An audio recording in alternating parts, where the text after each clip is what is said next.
Hello, everybody. My name is Mark Strong, and I'm doing the Week 4 first project on best practices in educational technology. And I want to get started. So, in this presentation, I'm going to go over 3 best practices and some points about each of those. The class that I have in mind is a group of ESL students who are adults in an online setting. So that's kind of what to keep in mind as I say as I go over the points I want to present. Okay, so for part one, expression. The first best practice is that students need a place to create and manage their online identity. With these 4 points here, provide the opportunity for introductions. With our City U courses here in that first week, we usually do the student introductions with our professional interests and academic interests and things like that. Second point, balance anonymity and privacy with authenticity. And the reason I mention that is because one of our readings this week, the Jung and Gunawardena, they remind us that not only do genders behave differently in public versus private spaces, but certain cultures don't actually permit photos. So that's why I make the suggestions that I'll make in a little bit. Your next step as the instructor is to facilitate building relationships. And specifically to ESL, be clear about when you will correct language or allow native language use. So to get detailed a little bit about the introductions, you can provide several different choices for your students to introduce themselves. Because again, some people, it's against their culture to post photos of themselves. So you can have the option to post a representative picture. So maybe a picture of their hometown or a picture of their favorite animal or something like that. And they can connect to that photo with explanations, and that'll kind of reveal a part of themselves. Additionally, they could write anecdotes. The next part is when talking about balancing anonymity and privacy with authenticity. Again, respecting cultures and privacy, sometimes you cannot use the full real name. So nicknames, pseudonyms, that's one thing, but you can't get carried away with the anonymity because, it's a classroom. You still have to have an element of accountability. So, well, make sure your students stick to the truth and use quality sources of information. With City U, the library webpage has great ways for fact checking and ways to verify your sources.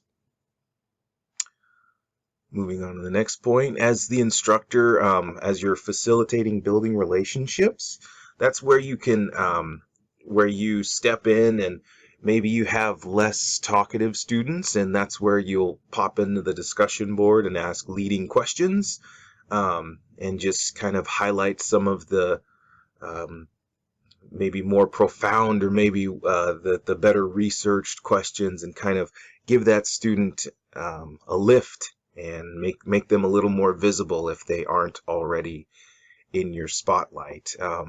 With the kind of asynchronous mode and being online, it's in some ways it's easier to make sure people are visible in some ways.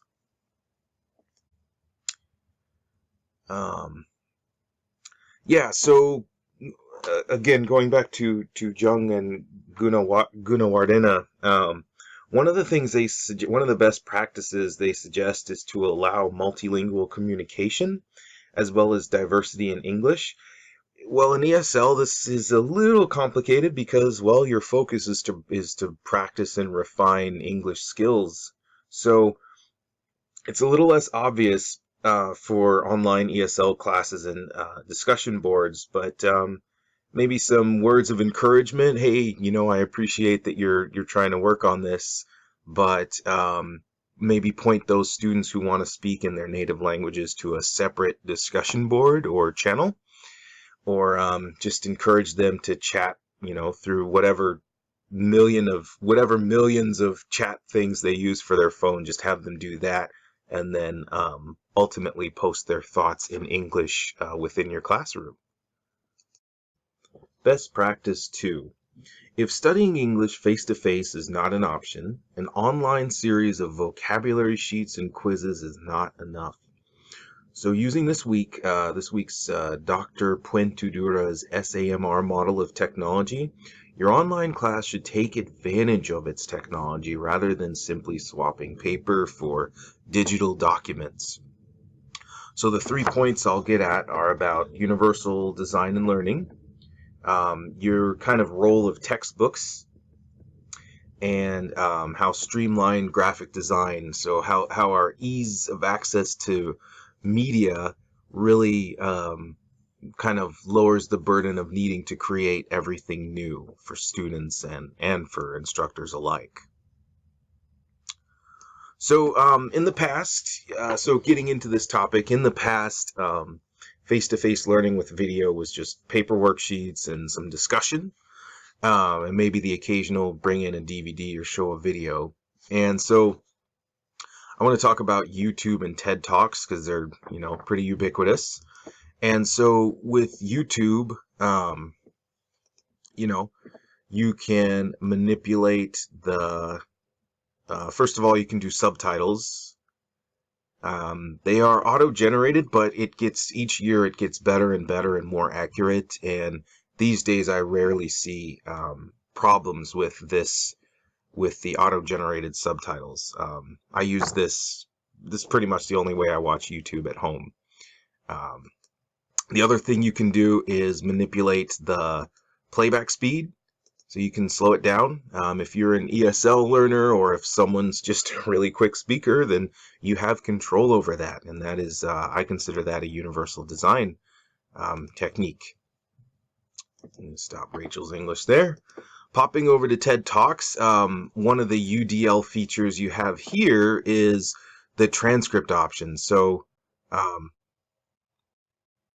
it's awesome. So you click on transcript, and pretty much the majority of talks I've seen have it at least in English. Occasionally it's in other languages, but one thing about here is you can isolate the language by clause, by phrase. I think it's by clause.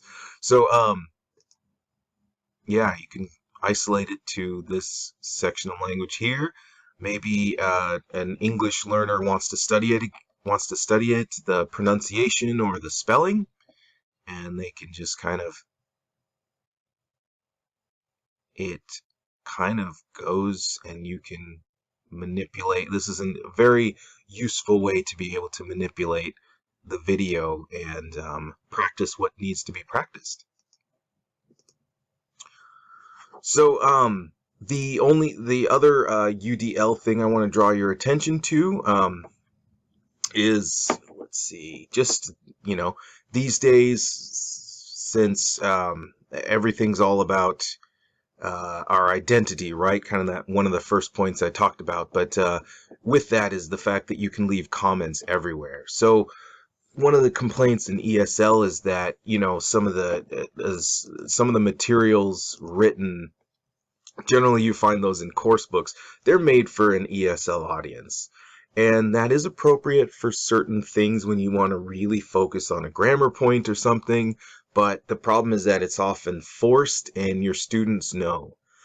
So the comments section of TED Talks and YouTube, for better or for worse, it's unregulated, right? It's speakers speaking without prompts, and it's all tied together, of course, on the content of whatever you're watching. But that allows for some authentic English to be exchanged. So it's pretty nice. So yeah, these are things you can't really do with paper and just kind of discussion with the analog classroom. So to revert back to Dr. Quintadura's point, this, the methods I just mentioned pretty much redefine how we study. So the last point is just it's very much related to the last one. Course books, just they're nice, but they're pretty generic, and so it's very hard to make a course book reach directly to your students. So they're very limited. Additionally, a lot of them are very dry, boring, culturally bland, limited in perspectives. There's a whole bunch of topics, religion, politics. These things are really, really important to adult students, but they are almost never talked about in course books. So, yeah, we really got to make use of the tech. If we're going to use it, let's get natural. Let's get authentic.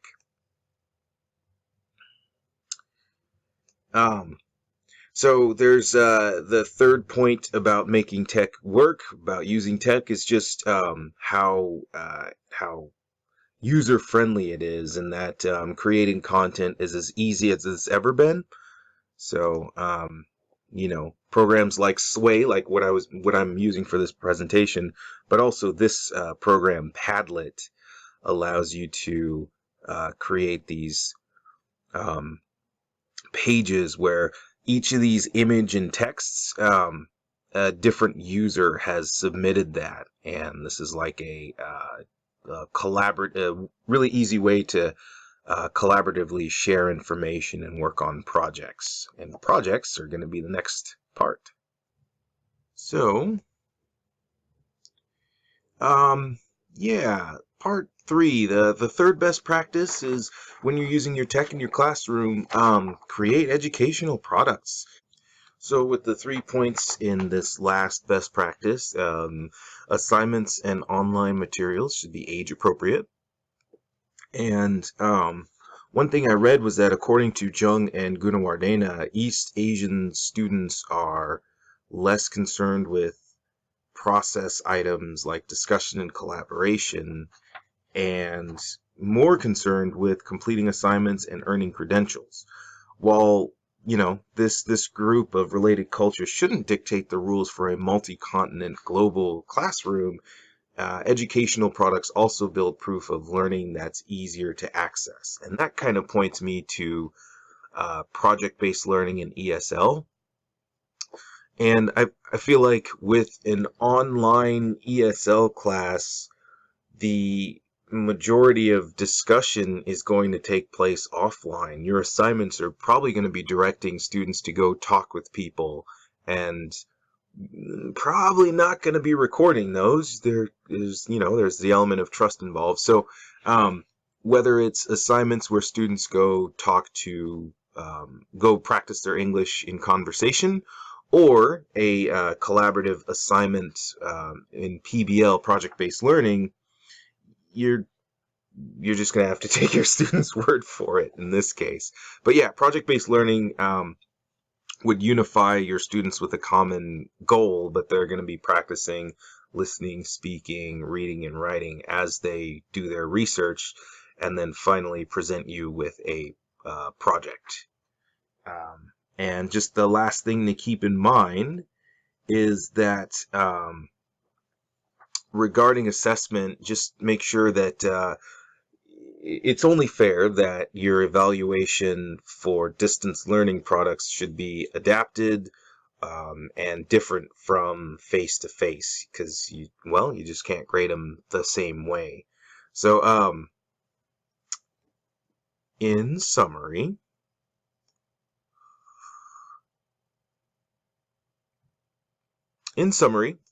when designing an online course for adult English language learners, allow them to shape their identity by explicit introduction activities. As an instructor, plan the course around collaborative group projects and maximize technology all along the way while you're doing so. Your course is not only a replacement for paper materials and face-to-face discussion, but it should be an upgrade. That's it for today. Thank you.